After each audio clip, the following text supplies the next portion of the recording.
In this video, we will discuss about curvature, plane curves and space curves. Let me start with the concept of curvature first. We all know that a straight line has a zero curvature. Here we have a curve denoted by gamma.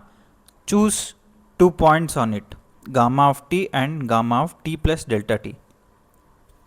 Now draw the tangent line at gamma of t. We can see from the figure that the tangent at gamma of t cannot be extended to a tangent at the gamma of t plus delta t. We can now say that the curvature can be considered as deviation from the tangent line at that drawn at the before at gamma of t. How to measure this curvature? One way is to find the component along the normal vector drawn perpendicular to the tangent line and passing through gamma of t plus delta t. If the component is non-zero, then it measures the curvature. So you take the part of the curve gamma of t plus delta t minus gamma of t, take the dot product with unit normal vector to the tangent at gamma of t. So the non-zero component quantifies the curvature. So one can use the Taylor expansion for gamma of t plus delta t.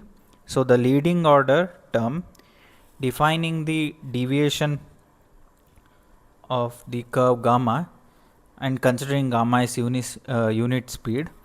So the deviation of gamma from the tangent line will be given by the norm of the gamma double dot. So when delta t is considered to be very small. So the norm of the gamma double dot, so second order derivative of gamma, quantifies the curvature in the curve. So gamma is a unit speed curve. If gamma is a unit speed curve, then the curvature kappa at a point is defined as norm of the gamma double dot.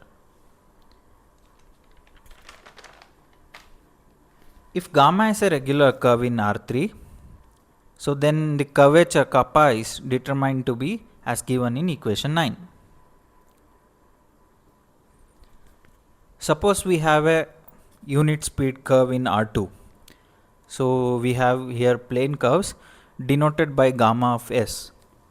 Then tangent vector of gamma is denoted by t equals to gamma dot. Take a unit vector perpendicular to t. So and it is named as unit normal of gamma. This can be obtained by rotating t by anti-clockwise direction by pi by 2. So we have t dot equal to gamma double dot, which is perpendicular to t. Therefore it will be parallel to n of s, which is nothing but signed unit norm of gamma. So gamma double dot equal to the kappa and the unit normal vector to the tangent vector gamma dot. So the kappa is the signed curvature of gamma, but norm of the gamma double dot is the curvature. So the curvature of gamma is the absolute value of its signed curvature. So we have a regular curve, but not necessarily unit speed. So we define the tangent unit norm signed curvature for this unit tree parameterized curve for the regular curve. Then what we can find for the t dot is that it is depends on the norm of the gamma dot that we can find from equation 12. So the interpretation we can draw from here that the rate of change of the tangent vector gives you the geometric interpretation of signed curvature. So if gamma is a unit speed vector, the tangent vector can be measured by an angle phi of t. So it is given in equation 13. If there exists another angle phi naught such that the tangent vector is fixed for all the values of the parameter, then there exists a smooth map between phi of t to phi naught. This phi naught is called as turning angle of gamma. So the signed curvature is the rate at which the tangent vector of the curve rotates. That also gives you the way of quantifying curvature. So from this proposition we can prove another result, that total signed curvature of a closed plane curve is an integral multiply of 2 pi. So we have a theorem here. So if we have two unit speed curves, gamma and gamma tilde, both of them have kappa as the signed curvature, then there exists a direct isometry between these two curves. So let's look at the space curves. Let us take the unit speed curves in R3. So gamma dot be its unit tangent vector. So let us define the principal norm of gamma as t dot divided by kappa of s gives the principal norm of gamma. So the norm of t dot gives you the kappa. Okay. So one can consider another unit vector perpendicular to both tangent vector and the principal norm. We call it as binormal vector of gamma. Then these three vectors, the tangent vector, principal norm and binormal vector of gamma, they form an orthonormal basis in R3. One can prove that or show that the derivative of the binormal vector is found to be along principal norm of gamma.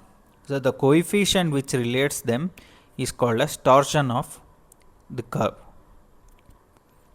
If gamma of t is a regular curve in R3 with non-vanishing kappa, the curvature, one can find the expression for torsion as given in equation 20. So consider a regular curve in R3 with non-vanishing curvature at all the points. Then the image of this gamma will be in a plane if the torsion is 0 at every point of the curve. So it means that the curve is only in the plane. If torsion does not exist, it will not come out from the 2 dimension. If gamma is a unit speed curve in R3, one can find these Frenet-Serret equation, which is given in 21, 22, 23. So if gamma is t is a unit speed curve with constant curvature and zero torsion, then gamma is the parameterization of circular segments. That is the proposition one can prove. So we have a theorem exactly which is similar to what we had in plane curves. If we have two unit speed curves in R3 with same curvature with same torsion, then there exists an isometry between these two curves. Thank you.